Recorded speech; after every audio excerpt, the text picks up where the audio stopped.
napakahusay na kaibigan, pero nagbibilang ako, nakalimang majority na. Yung wala pang tinatawag sa minority, kawawa naman po kami ditong apat. Baka, isn't it our procedure is after the minority, member of the majority will be called and then a minority again. Yes, you are correct, Congressman Suntay, but you very you are much. not in the list. You want to ask a Kanina po ako nagpalista. 3 beses na nga po ako dinaanan dito eh. Kaya nga tanong ako ng tanong, pangilan ako, din sasabihin sa akin, hindi ko malaman kung pangilan ka, sir, kasi naki-chairman yung listahan. Ito nga, oh, nasa listahan sa akin. Wala ka sa listahan. Ayun. Ma'am, pakisabi nga, 2 beses mo na ako dinaanan dito, sir. Ito, di ba, ikaw rin, tinanong ko, pangilan ako. Hindi, ang gusto kong sabihin, pwede naman. Thank you, Mr. Chair. Mr. Chair, Teka. Mr. Chair, may I also inquire if I'm also part of the list. Baka hindi rin po, kanina pa po ako alas 10 dito na inaagnas na po ako dito. Okay, para malinaw, marami. Also, if I may interject from the line of questioning of the Honorable Congresswoman Luistro. If I may, Mr. Chair. Sige po, sige po. Opo, medyo nagagalumihanan po ang ating kongresista dahil ayon po sa kanya, bakit ayaw magsalita ng ating resource person nung mga taong nangihingi sa kanya from the past administration. At kung bakit ang binanggit niya lang sa kanyang affidavit ay yung mga taong nangihingi sa kanya in the current administration. Just for context and for clarity, Mr. Resource Person, yung po ba nga nangihingi sa inyo ng mga nakaraang administrasyon, yung panahon ni Pangulong Duterte, panahon ni Pangulong Aquino, panahon ni Pangulong Arroyo, nag-attempt silang humingi, di po ba? Yes, Your Honor. Kayo po ba ay nagbigay sa kanila? Your Honor, hindi po. Okay. So ang ibig, sa makatwid, kaya lang nakalagay yung mga pangalan dito dito sa 18 congressmen na binanggit nyo dahil ito ay natuloy yung bigayan. Ganun po ba? Yes po, Your Honor. Kaya nakalista ang mga pangalan nila dito kasi ito po yung meron po akong physical knowledge po. So yung mga failed attempts na kumuha sa'yo, hindi mo sinama dito? Kasi hindi naman po successful. Pero may attempt? Yes po, Your Honor. So ito lang mga ito, yung nakapagbigay ka? Yes po, Your Honor. So, bakit anong pinagkaibang nakaraang administrasyon at sa kasulukuyang administrasyon, bakit ngayon tila bumigay ka na sumama sa sistema nila?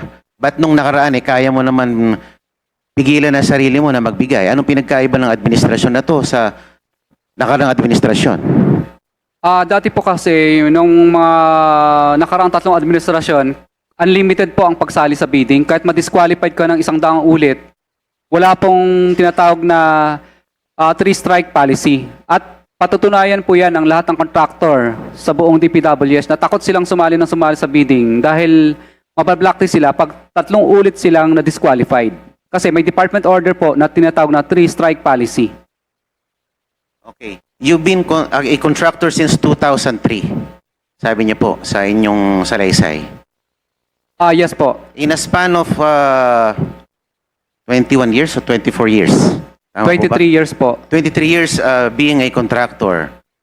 Meron ba dyan sa mga ginawa niyong infrastructure projects ay tinaguri ang ghost project? Wala po kahit isa, kaya nga po nagbigay po ako ng aking affidavit kasi sinasama po nila kaming pilit sa ghost projects pero wala po kami talagang ghost projects. Ang mali lang po, ibinigay po nila kay PBBM na listahan. Mali po ang DPWH Central sa binigay na coordinates po ang nagkamali. Yung katulad po ng yung coordinates po talagang mali. Talagang physical, may picture lahat ginawa. Pero sinasabi nila ghost. Walang katapusang ghost na yan. Talagang wala naman. So yung project po na yun na itinag sa inyo ay hindi nyo ginawa? Project ng iba yon. Opo, ang tinuturo sa amin, ghost amin daw yun. Tulad ng Kaywawaw na lang po. Iba ang coordinates niya. Na Kaywawaw yung lugar na yun substandard. Pero sinabi, St. Timothy daw, Alpha daw. Kulang na lang ipatubos pa sa amin yung yung pagkamatay ni Rizal eh. Hindi Okay. po ba? Ay, sorry. Hindi po ba lahat ng project Please, ay you have to respond respectfully. Sorry the po, Your committee. Honor. Just to be clear, this is not an interjection anymore. This is your time, Congressman Marcoleta. I think you are... Mr. Chair, just to be clear with the three strike policy, can we just ask the DPWH what is this three strike policy and the rationale of this Sige po. three strike sino ba policy? dyan? DPWH. Yusek and last, please explain. Kasi parang ang dating, parang nakasama pa yung three-strike rule Ngayon daw nagbibigayan, tapos dahil meron three-strike rule. Di ba supposedly governance mechanism yan? Sir Chair, yeah, this is in accordance with Republic Act 9184 and hindi lang po ngayong administrasyon na to yung three-strike policy. There's a department order that says pagka po yung contractor nag-commit dun sa mga nakalista po dun sa 9184, like for example, there is collusion o kaya patently nag-submit ng kulang na dokumento, parang halatang nagsasubmit ng kulang na dokumento, or nakipag-communicate sa mga back members during the procurement process and all others, pagka ho na ano yon, may mga bilang yon, nag-submit siya, kulang siya ng bank certificate, parang intentional na hindi niya po nilagay yon. So strike 1 po yon. Pagka ho naka 3 strikes within a year, considered po siyang disqualified or blacklisted. So, sorry, to be clear, hindi po ito bago? Tama Hindi ba? po ito bago po. Okay lang pa ito. Yusek and last. Na-enact po yung 9184, I think it's Yung three-strike policy. 3-strike policy Kailan po. po ito nagsimula? Kasi po ang Republic Act O sige, dali. 9184, mga Just 2003, to be very fast. probably 2003 or... Hindi po ito 2022. Ay, hindi po. Bakit sabi mo, Mr. Diskaya, 2022 kayo nagbibigay ng pera kasi nga 2022 lang merong three-strike policy. Sabi ni Yusek Anlas, 2003 pa yung three-strike policy. O paano ka ngayon? Your Honor, bali po, may department order po kasi na binibigay sa amin at pinapakita po ang mga Bids and Award Committee na yun po ang ginagamit nila. Na department order po na galing sa DPWs na three-strike policy. Kaya minsan po, Your Honor, tuldok lang po ay pwede na pong maging ground para ma-disqualified ka po. Hindi naman yan bago Hindi naman bago yung department order. Yung batas 9184. Sabi nyo, as early as the 2000s, sumasali na ho kayo sa bid. So therefore, alam nyo ho yung batas na meron three-strike policy. So hindi totoo. Yung pong sinasabi ninyo, na kaya lang ho kayo nagbibigay noong 2022 onwards, ay dahil meron na pong three-strike policy. Yun ho yung specific explanation nyo Hindi ho ba? Na kaya previous to 2022, hindi kayo nagbibigay sa kahit sinong taong gobyerno, taong senador, congressman. Dahil ngayon lang po nagkaroon ng three-strike policy at dahil may three-strike policy, kailangan nyo pong pabilisin. Yung pong mga bids, ayaw nyo pong ma-disqualify. So paano nyo ngayon ipapaliwanag na ang sinasabi ni Yusek Anlas, hindi yan bago, hindi yan 2022?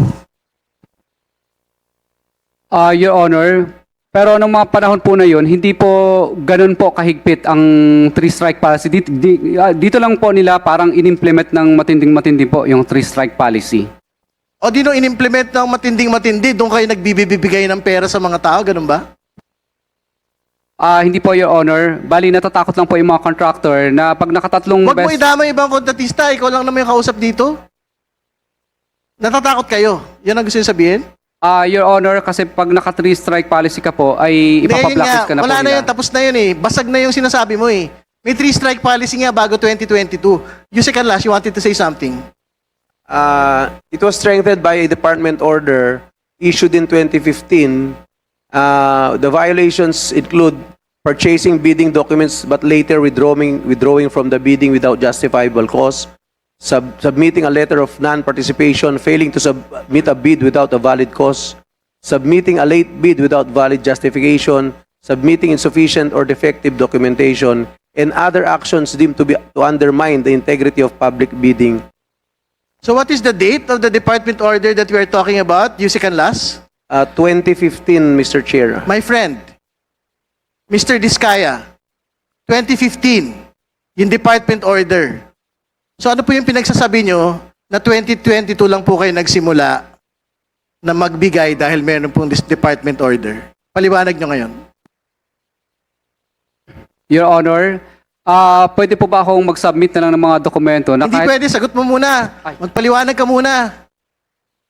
Your Honor, Ano yung paliwanag mo ngayon? Sabi mo, dahil may department order ng 2022, kaya ka nagbibigay sa congressman, DPWH, hindi kasama yung mga senador.